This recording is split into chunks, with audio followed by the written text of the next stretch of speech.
Selamat datang di channel Simar Imam. Sembari mendengarkan tinggalkan like dan komentarnya bosku. Jangan lupa pasang headset kalian. Siapkan pancing dan umpan. Mari kita mancing, semoga dapat ikan. Kembalinya Sang Raja. Bab 637. Bagaimana ini mungkin? Orang-orang ini adalah pembunuh terkenal di web gelap. Saya harus membayar mereka komisi sebesar 1 juta setiap tahun, tetapi mereka semua mati di sini. Melihat belasan mayat itu, otot-otot di wajah Qian Tang mulai bergerak-gerak. Dia tidak pernah menyangka akan menjadi seperti ini. Wajah Feng Wuchen juga menjadi dingin. Setelah terdiam beberapa detik, dia berbisik. Tuan, kami mungkin meremehkan anak itu.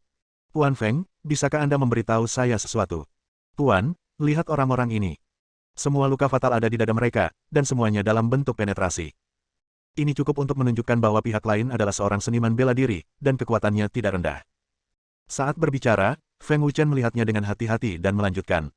Menurut pengamatan saya, seharusnya selama pertarungan pria itu menamparkan dada mereka, dan kemudian menggunakan kekuatannya sendiri untuk meledakkan jantungnya, jika tidak, tidak akan ada bekas luka yang tersisa. Qian Tang mengangguk, ekspresi wajahnya sangat suram. Tuan Feng, karena pihak lain adalah seniman bela diri, Anda harus menangani masalah ini. Tidak masalah, selama Tuan Muda bisa melacak keberadaan pria itu, aku akan pergi dan membunuhnya. Bagus. Sekitar 1 jam kemudian, Su Chen dan yang lainnya kembali ke rumah Guo. Ketika mereka bertiga kembali, hari sudah larut, tetapi keluarga Guo dan istrinya masih duduk di sofa ruang tamu tanpa istirahat. Dan ekspresi mereka saat ini jelek, seolah-olah ada yang berhutang uang kepada mereka. Kakak ipar, kenapa kalian belum istirahat? Lin Ruohan bertanya dengan santai sambil melepas sepatunya setelah memasuki pintu. Bagaimana saya bisa beristirahat setelah hal sebesar itu terjadi? Lin Fanghua berkata dengan ekspresi tidak ramah. Ada apa? Wali kota Wang baru saja menelepon dan mengatakan bahwa Su Chen memukuli putranya dan meminta kami memberikan penjelasan kepadanya. Setelah mendengar ini, ekspresi Lin Ruohan sangat tenang. Merekalah yang pertama kali memprovokasi saudara Chen. Tetapi tahukah Anda bahwa Wang Guanyu adalah putra Wang Beiwen? Di kota Jiangsu, Wang Beiwen memiliki hak mutlak. Jika dia diam-diam memberi kita sepatu kecil untuk dipakai, keluarga Guo akan menderita. Tidak masalah. Jika terjadi sesuatu, saudara Chen akan membereskannya. Jangan takut. Tidak perlu takut. Dia hanya seorang penjudi. Apakah dia masih ingin bersaing dengan wali kota Wang? Lelucon yang luar biasa. Di telepon, Wang Beiwen telah memberitahu Guo Hengye tentang pertandingan tinju bawah tanah. Jadi Guo Hengye juga mengetahui bahwa Su Chen memenangkan 9 pertandingan berturut-turut. Namun setelah mendengar kabar tersebut, sikap keluarga Guo terhadap Su Chen tidak berubah sama sekali. Mampu memenangkan 9 pertandingan berturut-turut berarti Anda adalah seorang veteran kasino. Dengan kata lain, dia pasti seorang penjudi ketika berada di Zonghai. Keponakan saya sebenarnya mengikuti orang seperti itu, dan kebahagiaan masa depannya sungguh mengkhawatirkan. Lao Guo, apa yang kamu bicarakan? Lin Fanghua berkata dengan keras. Meskipun dia tidak suka melihat Su Chen di dalam hatinya, dia tidak pernah menunjukkannya.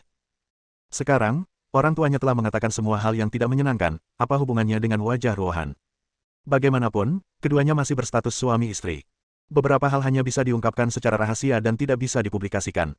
Paman, jika kamu keberatan dengan saudara Chen, maka kami tidak perlu tinggal di sini lebih lama lagi. Terima kasih dan kakak iparku atas keramah tamahanmu hari ini. Ayo pergi dulu. Lin Ruohan berdiri dengan dingin dan bersiap untuk pergi bersama Su Chen. Dia memiliki temperamen yang jujur dan tidak akan mentolerir orang lain yang mengatakan hal buruk tentang kakaknya Chen. Xiao Han, apa yang kamu lakukan? Apakah kamu tidak mengenal pamanmu?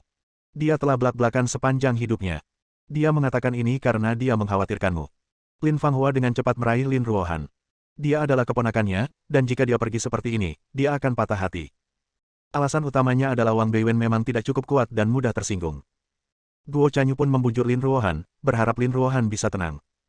Ekspresi Guo Hengye sedikit canggung, meskipun dia tidak memiliki hubungan darah dengan Lin Ruohan. Tapi dia juga sangat mencintai keponakannya ini, dan dia telah melihatnya tumbuh besar sejak dia masih kecil. Jika terjadi kebuntuan karena masalah sepele ini, keuntungannya lebih besar daripada kerugiannya. Ruohan, kenapa kamu masih marah pada pamanmu? Saat kamu masih kecil, kamu sakit, pamanmu membawamu ke rumah sakit di tengah hujan lebat untuk menemui dokter. Jika kamu peduli dengan pamanmu, itu akan menyakitkan.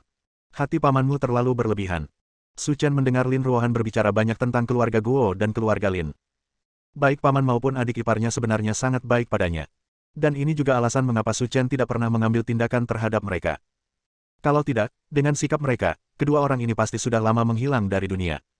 Mata Lin Ruohan juga berbinar. Sejak dia masih kecil, dia selalu menjadi orang yang bersuara lembut. Sekarang setelah pamannya mengatakan ini, sebagian besar amarahnya telah hilang. Paman, aku sedikit impulsif barusan. Kamu dan kakak iparku tidak boleh marah padaku. Kamu junior, bagaimana kami bisa marah padamu? Mengenai keluarga Wang, pamanmu sudah menekannya untukmu, jadi jangan terlalu memikirkannya. Mandilah dan kembali istirahat. Aku tahu, kakak ipar. Saat malam tiba perlahan, pasangan Guo berbaring di tempat tidur, tidak bisa tidur. Lao Guo, anak Xiaohan itu cerdas dan tegas sejak dia masih kecil. Dan dia menikah dengan Su Chen. Mungkinkah karena Su Chen benar-benar luar biasa, tapi kami tidak menemukannya. Guo Hengye memutar matanya, apa yang kamu katakan masuk akal.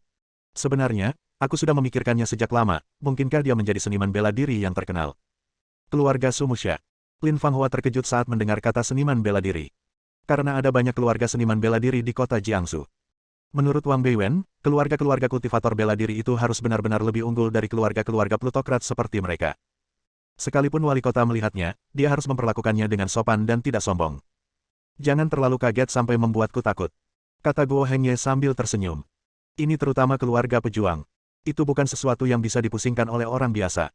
Jika Su Chen benar-benar berasal dari keluarga pejuang, maka dia cocok untuk Xiaohan. Lin Fanghua memutar matanya dan berkata, meskipun dia sudah tua, dia tetaplah wanita dewasa, dan pesonanya masih ada, dengan pesona yang unik. Oke, jangan khawatir. Guo Hengye berbalik dan berkata, baru-baru ini, saya mendengar bahwa dunia seni bela diri di kota Jiangsu sangat tidak stabil. Sepertinya sesuatu yang besar akan terjadi. Saya dapat menggunakan kesempatan ini untuk menjebaknya besok, sehingga saya dapat mengetahui identitas spesifiknya. Oke, aku serahkan masalah ini padamu. Kamu harus memberiku petunjuk. Bab 638. Kota Jiangsu sangat tidak nyaman akhir-akhir ini. Saat Anda keluar, berhati-hatilah dan jangan mudah menaruh dendam pada orang lain, jika tidak, Anda akan dengan mudah menimbulkan masalah. Kata Guo Hengye sambil makan. Masalah apa? Lin Fanghua bertanya dengan rasa ingin tahu. Saya mendengar dari teman-teman di lingkaran bahwa baru-baru ini, di kota Jiangsu, banyak kultivator seni bela diri datang secara tidak dapat dijelaskan, dan mereka semua memiliki keterampilan yang luar biasa. Itu bukanlah sesuatu yang dapat membuat kita orang biasa tersinggung. Saat berbicara, Guo Hengye terus menatap Su Chen baik sengaja maupun tidak. Bersiaplah untuk mengamati penampilannya. Jika dia benar-benar berasal dari keluarga kultivator bela diri tertentu, maka tidak perlu menghentikannya. Namun yang mengecewakan Guo Hengye adalah ekspresi Su Chen yang selalu tenang dan tanpa gangguan apapun. Seolah-olah saya mendengar sesuatu yang tidak ada hubungannya dengan saya. Oke, apa yang dilakukan para praktisi seni bela diri di kota Jiangsu kita? Guo Chanyu bertanya dengan rasa ingin tahu. Saya mendengar bahwa para praktisi seni bela diri itu sepertinya datang dari Gunung Longhu, dan banyak dari mereka yang datang. Mereka aktif di daerah pesisir akhir-akhir ini. Konon mereka sepertinya mencari seseorang untuk membalas dendam, tapi saya tidak tahu banyak tentang spesifiknya. Gunung Longhu. Lin Fanghua terkejut dan berkata, saya mendengar seseorang menyebut Gunung Longhu ini ketika saya sedang bermain mahjong dengan orang lain. Dikatakan bahwa gunung ini sangat kuat dan memiliki reputasi yang hebat di Tiongkok. Itulah salah satu dari 4 gunung yang terkenal di dunia pencaksilat. Pada zaman dahulu konon kuil Shaolin adalah Gunung Tai dan Beidou di dunia pencaksilat. Dalam dunia pencaksilat, status keempatnya gunung yang terkenal hampir sama dengan kuil Shaolin. Kata Guo Hengye dengan kagum. Gunung Longhu sangat kuat. Jika mereka datang untuk membalas dendam, bukankah itu berarti pihak lain pasti akan mati? Tak perlu dikatakan lagi, itulah Gunung Longhu yang terkenal. Saya tidak tahu siapa yang begitu sial hingga menyinggung kepala Gunung Longhu. Setelah berbicara, Guo Hengye melirik Su Chen dan menemukan bahwa selama proses ini, ekspresinya setenang air, tanpa gelombang apapun, seolah-olah dia tidak peduli dengan urusan dunia seni bela diri. Guo Hengye bergumam dalam hatinya. Jika dia benar-benar berasal dari keluarga kultivator bela diri tertentu, masuk akal jika dia tidak akan begitu tenang setelah mendengar beritanya. Jadi, hanya ada satu kemungkinan sekarang. Dia mungkin hanya orang biasa yang tidak tahu apa-apa tentang para penggarap seni bela diri. Kalau tidak, keadaannya tidak akan begitu damai. Memikirkan hal ini, Guo Hengye melirik Lin Fanghua, yang memahaminya dan berkata, Xiao Chen, aku ingin tahu apa yang dilakukan orang tuamu. Mereka berada di Kabupaten Anhe. Ibu saya adalah seorang guru dan ayah saya menjalankan bisnis kecil-kecilan. Setelah mendengar ini, keluarga Guo dan istrinya benar-benar yakin bahwa Su Chen benar-benar bukan seorang seniman bela diri lagi. Dan latar belakang keluarganya sangat biasa. Ketika mereka memikirkan hal ini, mereka merasa Lin Ruohan tidak layak. Keponakan saya sangat luar biasa sehingga dia menikah dengan orang seperti itu. Sayang sekali. Kakak ipar, saya sudah selesai makan. Lin Ruohan berdiri dan berkata, Bu, aku juga sudah selesai makan. Aku membuat janji dengan sepupuku untuk pergi berbelanja hari ini, kata Guo Chanyu sambil tersenyum. Oke, berhati-hatilah saat keluar. Jiangsu agak gelisah akhir-akhir ini, jadi jangan menimbulkan masalah. Tahu. Mereka bertiga keluar, Guo Chanyu dengan senang hati memegang lengan Lin Ruohan. Sepupu, aku akan membawamu ke tempat yang menyenangkan hari ini. Melihat mata Guo Chanyu yang berbinar-binar, Lin Ruohan juga sedikit bersemangat. Mau kemana? Pergi ke Gang Kuno Jiangsu kami. Untuk apa di sana? Itu adalah jalan tertua di kota Jiangsu. Seluruh kota dibangun di sekitar jalan itu. Tapi sekarang, itu adalah jalan antik. Saya mendengar bahwa banyak hal digunakan untuk menekan bencana dan mengusir roh jahat. Ketika Anda datang ke Jiangsu, jika Anda tidak pergi ke sana untuk bersenang-senang, rasanya sia-sia datang ke sini. Lin Ruohan mengangguk, berbalik dan memandang Su Chen. Saudara Chen, apakah kamu ingin pergi? Kalau begitu, ayo jalan-jalan. Su Chen tidak mengajukan keberatan apapun. Bagaimanapun, lebih baik pergi ke pasar barang antik daripada berbelanja. Setelah berkendara sekitar setengah jam, kami sampai di Gang Kuno Jiangsu yang disebutkan Guo Chanyu. Ketika mereka bertiga tiba, mereka menemukan tempat itu sudah ramai. Butuh waktu lama bagi mereka untuk menemukan tempat parkir. Setelah berjalan-jalan, Su Chen menemukan bahwa hampir semua barang yang ada di jalan adalah gelang kenari dan sejenisnya. Tidak banyak barang langka, dan banyak di antaranya palsu. Jika Anda ingin menemukan sesuatu yang bagus di sini, kemungkinannya sangat kecil. Setelah berjalan lebih dari 1 jam, Guo Chanyu menunjuk ke sebuah rumah besar di ujung dan berkata, "Sepupu, itu Jubaoshai paling terkenal di Gang Kuno Jiangsu. Penuh dengan hal-hal menarik. Ayo pergi ke sana." Ini adalah pertama kalinya Lin Ruohan datang ke tempat seperti ini, jadi dia sangat bersemangat, jadi dia mengikuti Guo Chanyu ke Jubaoshai. Setelah mereka bertiga masuk, Guo Chanyu mengambil sebuah gelang indah dan berkata, "Sepupu, apa pendapatmu tentang ini? Jika kamu menyukainya, aku akan memberikannya kepadamu." Lin Ruohan menggelengkan kepalanya, yang ini kelihatannya tidak bagus, saya akan memilih yang lain. Kedua wanita itu sedang asyik berbelanja dan tidak punya waktu untuk berbicara dengan Su Chen. Su Chen, sebaliknya, senang memiliki waktu luang dan berkeliaran sendirian di Jubaoshai. Setelah berjalan-jalan, Su Chen menemukan bahwa kualitas barang di sini sangat bagus. Bahkan ada sepotong batu giok yang bisa disebut senjata ajaib yang ditempatkan di jendela, tapi harganya sangat tinggi, dan itu jelas di luar pandangan Su Chen. Ayo, tolong beri jalan." Saat beberapa orang sedang mengambil barang, pintu Jubaoshai dibuka, dan lebih dari selusin staf masuk, semuanya membawa karung di bahu mereka, yang sangat sulit. "Letakkan saja di tanah. Itu bukan barang langka." Pembicaranya adalah seorang pria parubaya yang datang bersama selusin pria bertubuh besar. Dia mengenakan jaket sutra Mandarin, menunjukkan kebangsawanannya. "Hei, Bos Li, kamu keluar berburu barang lagi, kan?" Para tamu Jubaoshai tertawa. "Yah, aku keluar dan mengambil beberapa batu. Aku akan memotongnya dan memainkannya. Tapi jika kamu menyukainya, kamu bisa membelinya, tapi aku tidak bisa menjamin apakah kamu bisa mendapatkan apapun darinya." Petik 2. "Sepupu, izinkan saya memberitahu Anda, orang ini adalah bos Jubaoshai. Namanya Li Wansan. Dia cukup terkenal di kota Jiangsu dan memiliki hubungan baik dengan para pemimpin provinsi dan kota." Lin Ruohan mengangguk, tapi tidak peduli dengan hal semacam ini. "Jangan bilang, akhir-akhir ini aku merasa sangat gatal, dan aku hanya berpikir untuk bertaruh." "Oke, aku tepat waktu, ayo bersenang-senang di sini." Li Wansan memerintahkan anak buahnya untuk menuangkan semua batu kasar dari karung yang ukurannya berbeda-beda dan ditumpuk di tanah setinggi bukit. "Sepupu, apakah kamu ingin bermain juga? Aku pernah bermain dengan ayahku. Taruhan batu cukup menarik," kata Guo Chanyu bersemangat. Bab 639.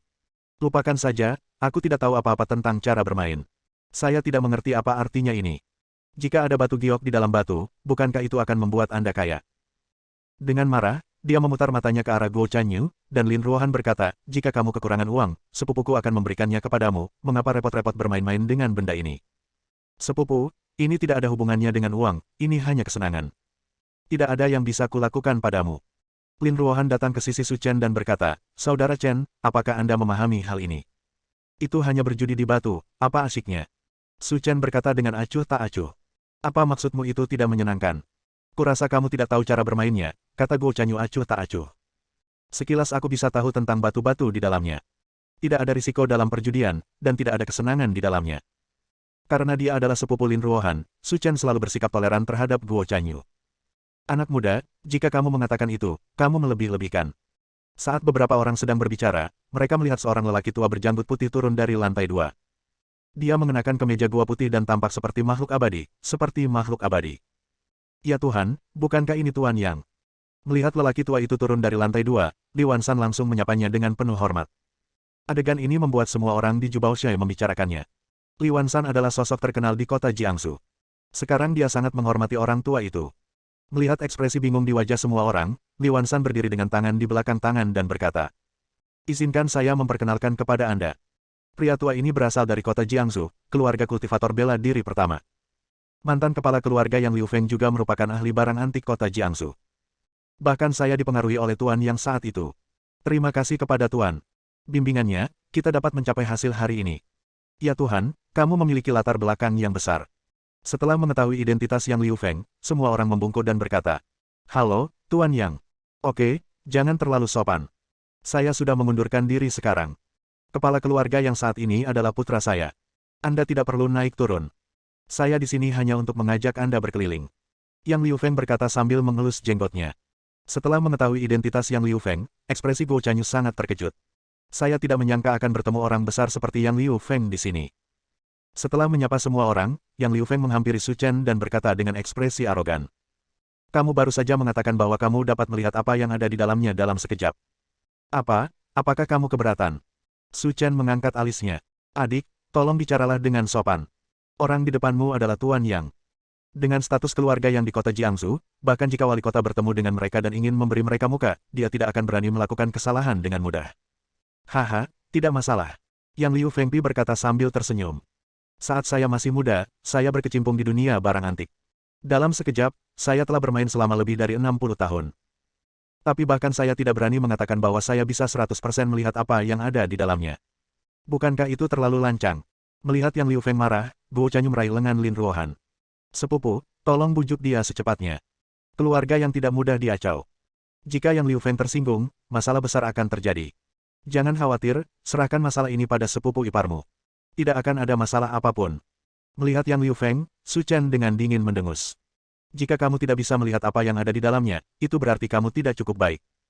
Kamu sudah hidup lama, tapi kamu di sini untuk memfitnah orang lain. Kamu benar-benar berusaha lolos." Mendesis. Semua orang yang hadir menarik napas. Beraninya kamu berbicara dengan Yang Liu Feng seperti ini. "Nak, sebaiknya kamu berhati-hati dalam berbicara, jika tidak, kamu akan menanggung akibatnya." Yang Liu Feng menyapu lengan bajunya dan mendengus dingin. "Kalau begitu aku ingin tahu berapa harga yang kamu bicarakan. Melihat kamu masih muda, aku tidak ingin menggunakan kekuatanku untuk mengalahkan orang lain. Jika kamu memiliki keberanian, ayo berkompetisi dan biarkan aku melihat kemampuanmu. Karena kamu meminta masalah, maka aku akan mengabulkan permintaanmu. Hari ini, mari kita pilih secara acak sepotong bahan dan lihat siapa yang bisa membuat yang terbaik. Yang kalah akan bersujud kepada pihak lain di depan pintu Jubaoshai dan mengakui kesalahannya dan meminta maaf." "Bisa." Mendengar taruhan seperti itu, semua orang yang hadir tertawa terbahak-bahak. "Apakah perlu bersaing? Dengan kemampuan Tuan Yang, akan mudah untuk menang melawannya," kata Li Wansan. "Saya kira juga begitu. Tuan Yang telah berkecimpung di dunia perjudian batu selama bertahun-tahun. Pengalaman, dan keberaniannya tidak bisa dibandingkan dengan anak muda seperti dia. Dia hanya bisa berlutut dan memohon belas kasihan." Yang Liu Feng berdiri dengan tangan di belakang punggung dan berkata dengan sumpah. "Melihat usiamu yang masih muda, sebaiknya kamu memilih dulu. Itu saja. Aku tidak ingin kamu menuduhku melakukan intimidasi nanti, jadi kamu harus melakukannya dulu." Semua orang terkejut. Tuan Yang sangat jujur dan ingin dia mengambil tindakan, tetapi dia tidak tahu harus berbuat apa. "Anak baik, karena kamu tidak tahu bagaimana memujiku, aku tidak perlu melepaskanmu." Setelah mengatakan itu, Yang Liu Feng melihat sekeliling di antara bukit-bukit batu. Kemudian dia mencari-cari selama lebih dari setengah jam sebelum menunjuk ke sebuah batu seukuran kepala manusia dan berkata, "Itu dia, Li Wansan, minta seseorang untuk membukanya."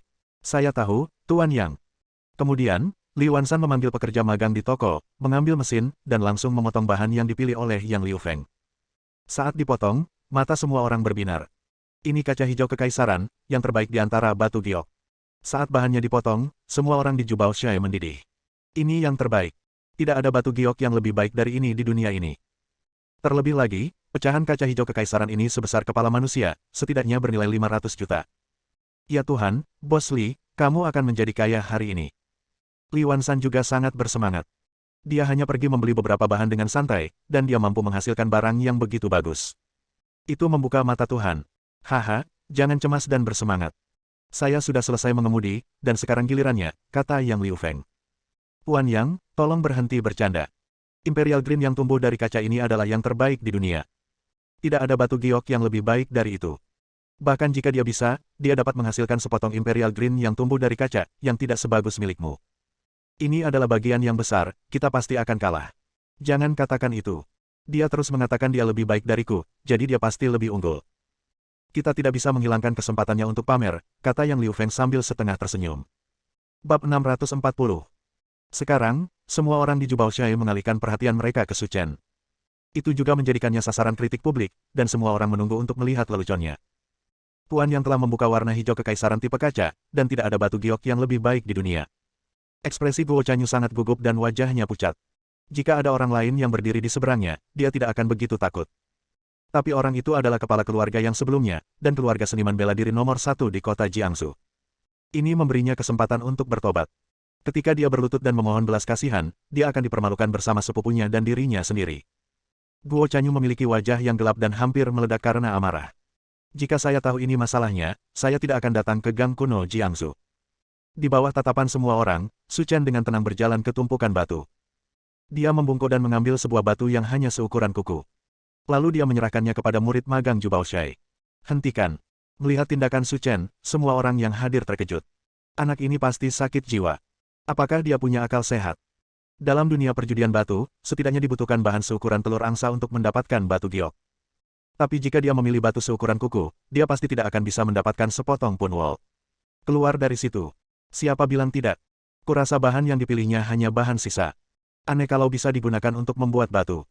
Li Wanshan di samping menahan tawannya dan berkata, "Adik, bahan yang kamu pilih jelas hanya sebuah batu. Kamu bahkan tidak perlu memilihnya dariku. Ada banyak jenis bahan di jalan, jadi kenapa repot-repot datang ke sini untuk mempermalukan dirimu sendiri?" Guo Chanyu memegangi dahinya karena kesakitan. Sungguh memalukan bagi keluarga nenek saya. Apa yang terjadi dengan sepupu saya sehingga dia benar-benar memilih dia sebagai suaminya? Jika ada sesuatu yang ditemukan di dalam, maka itu milikku, oke. Su Chen berkata dengan tenang. Tentu saja, tidak hanya itu, jika batumu itu benar-benar bisa menciptakan sesuatu, aku juga akan memberimu Imperial Green yang tumbuh di pecahan kaca ini. Li Wanshan tidak ragu sama sekali, bahkan ingin tertawa kecil. Itu jelas hanya sampah, tapi tetap dikatakan bisa menghasilkan sesuatu. Karena kamu setuju, ayo mulai memotong. Semua orang di Jubaozai bergembira atas kemalangan ini, dan bahkan mereka yang menonton di luar juga masuk, siap untuk mencari tahu. Bos, apakah Anda bercanda? Saya telah memotong bahan di Jubaoshai selama 10 tahun, dan saya belum pernah melihat apapun yang dipotong dari batu sekecil itu. Itu hanya membuang-buang waktu. Tidak masalah jika kamu membuang waktu, potong saja untuknya, kalau tidak dia tidak akan menyerah, kata Li Wanshan sambil tersenyum. Memang benar ada orang bodoh setiap tahun. Ada banyak sekali tahun ini. Kamu bisa bertemu siapapun. Aku yakin. Berdengung. Suara mesin pemotong terdengar, dan bahan yang dipilih Su Chen dipotong dengan enggan oleh muridnya.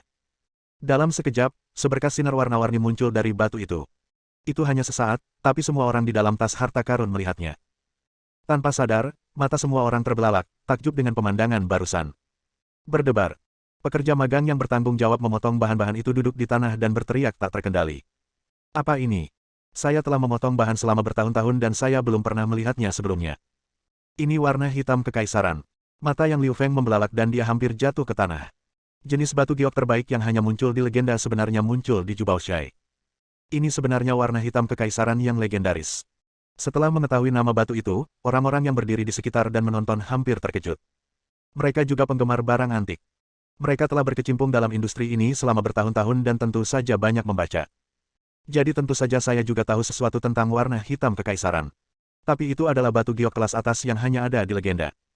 Konon terakhir kali dibuka lebih dari 100 tahun yang lalu. Namun kini, benda legendaris tersebut justru ditemui di sini. Tidak ada keraguan bahwa ini jauh lebih baik daripada kaca hijau kekaisaran. Meski hanya seukuran kuku, nilainya setidaknya 5 miliar. Guo Chanyu, yang berdiri di samping, tampak terkejut. Ayahnya adalah pecinta barang antik, jadi dia juga tahu betapa berharganya warna hitam kekaisaran. Tapi dia tidak percaya bahwa harta karun yang diturunkan dari generasi ke generasi sebenarnya dibuka oleh sepupu ipar yang sinis ini. Ini seperti mimpi. Melihat ekspresimu, aku tidak perlu mengatakan lebih banyak tentang hasilnya. Su Chen berkata dengan tenang. Tidak, tidak perlu.